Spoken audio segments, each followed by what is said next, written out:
How's it hanging? Nice to meet you.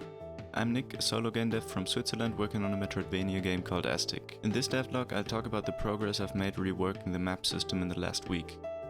Consider checking out my other devlogs if you haven't done so already. There might be some interesting stuff for you. So let's get into the topic. What is a map? Thanks to Dora the Explorer, you probably know what a map is. In many games it's an essential feature. 3D open world games can be especially overwhelming, and if you don't want to get lost immediately, you have to take a look at the world map from time to time. But not only game worlds like the one from The Witcher, but also 2D Metroidvania worlds can be a little confusing. As you might have realized, these 2D platformer maps look quite different from the more real open world maps, which absolutely makes sense since it needs to display less dimensions. While some games have these really abstracted box-like maps, some are more detailed to communicate the different locations more clearly as well as looking more appealing. The latter is what I'm aiming for with Aestik's new map system. While exploration and getting lost is, or can be, an important part of the game's experience, players don't want to get lost every time they go through the same area. Of course, the level design itself as well as the visuals should be as diverse as possible, but that'll not always be enough. That's why it's a pretty common thing for Metroidvanias to add the different parts of the world to the map when the player reaches them. That way, uncovering the world's map piece by piece becomes its own progression system. So let's talk about Aestik's map system.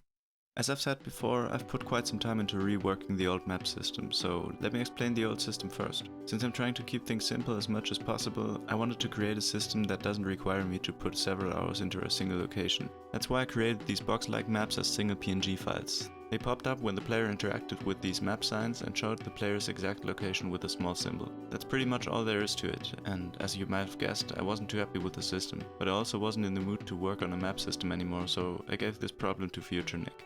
Fast forward, future Nick is now working on a much more work-heavy map system, but it's really worth the effort. Let's break it down. The map is part of the pause menu now. You can switch between controls, collection and the map to see the different information.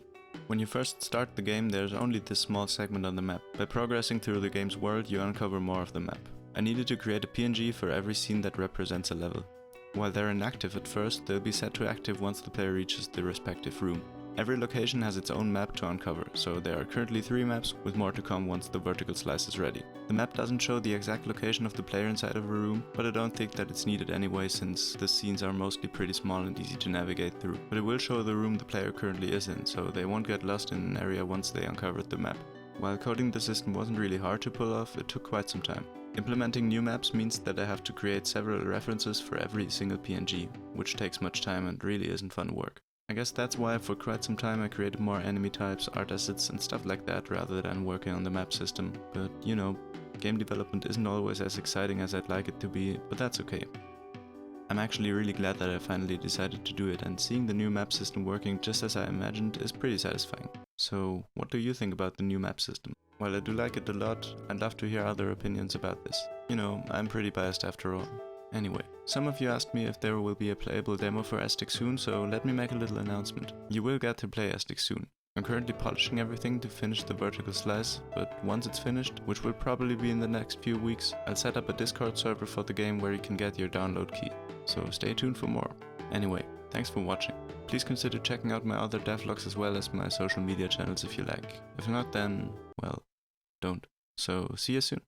And don't forget to leave your wife, subscribe to the channel and hit that bell.